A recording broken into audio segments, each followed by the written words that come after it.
Ladies and gentlemen, this story came out on time. Women are deciding not to have babies because of the pandemic, and that's bad for all of us. Well, it's not bad for all of us at all. It's only bad for the people that were not reproducing in the first place. And let's be real here, y'all. It ain't no pandemic that's stopping these people from having babies. They were having problems long before now. And to be honest with you, I've done multiple stories on the low birth rate, and their decline actually started back in the 50s and has been declining steadily from that point on. So now it's the pandemic that's causing you not to have babies. Get real. Okay. You're a day late and a buck short on this one. So Shelby Parker planned to get pregnant this year. The timing seemed right. She was working as a middle school teacher in Ohio, and a job provided health benefits for her whole family. Her husband drives for FedEx and had just gotten a promotion. Their 21-month-old daughter was nearly ready for preschool. Now, Parker, who is 29, is contemplating not trying for a second child at all. So, they're talking about the coronavirus and how, things have changed for, teachers and even people that do outside jobs for a living. And businesses have let a lot of people go in this country. And, to be honest with you, it's hard to even find job security.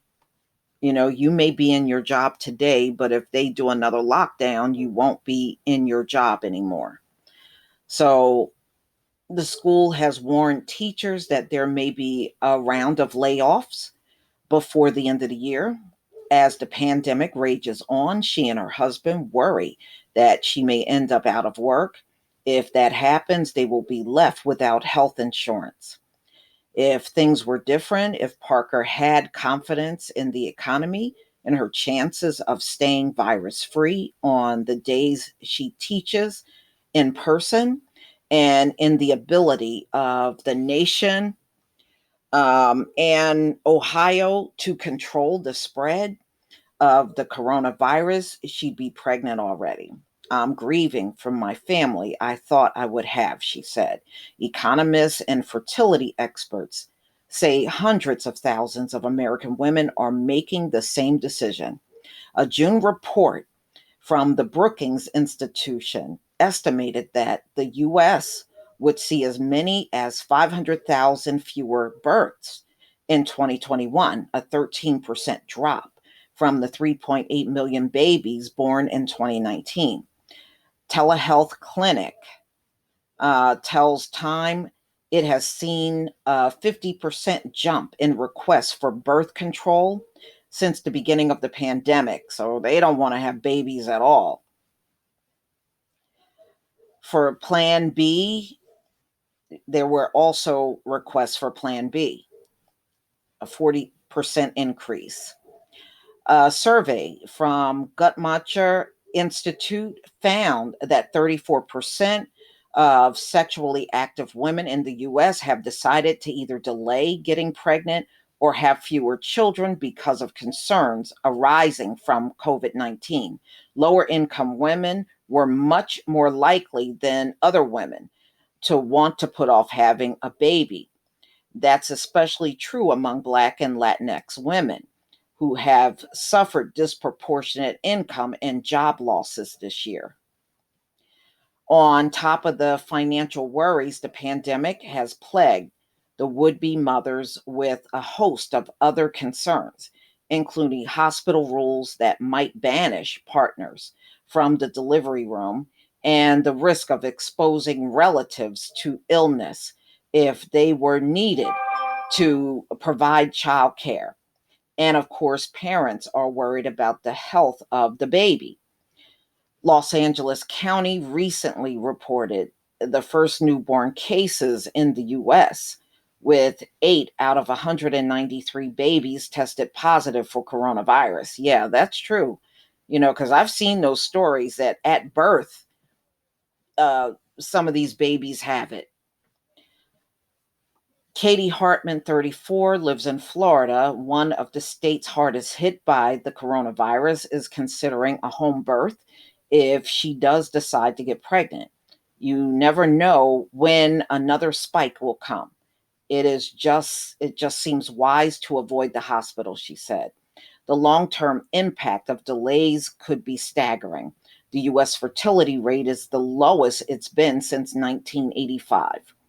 We're also a relatively elderly nation by 2034. Wow. I remember when it was 2054 and 2064. Now it's 2034. Wow, it's amazing how they keep changing that. Americans over 65 are expected to outnumber those under 18, already do. All right. Already the country faces a severe dearth of workers able to drive the economy and childcare for our aging population. Demographers and women's rights advocates alike say the looming baby bust is a damning indictment of the healthcare and childcare systems in America. The US is the only developed country that does not guarantee paid leave to new parents, and it does not offer universal child care or universal pre-K. COVID set off a bomb in the middle of these jerry riggings, ways of getting by in this country that individual families had created, says Emily Martin of the National Women's Law Center. It's no wonder parents don't want to deal with having a newborn right now.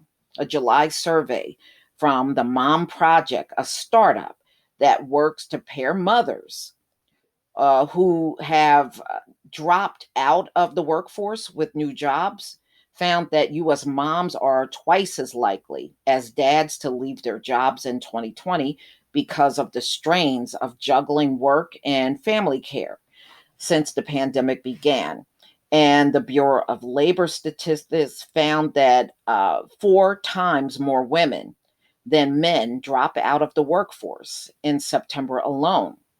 Studies show that women who leave the workplace, even for a year, suffer financial consequences for the rest of their lives.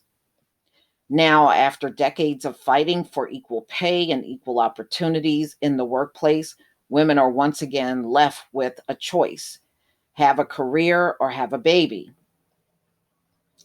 Yeah, it's tough out here now, with all of the pandemic. And if there are more lockdowns, it's going to be more job loss, plain and simple.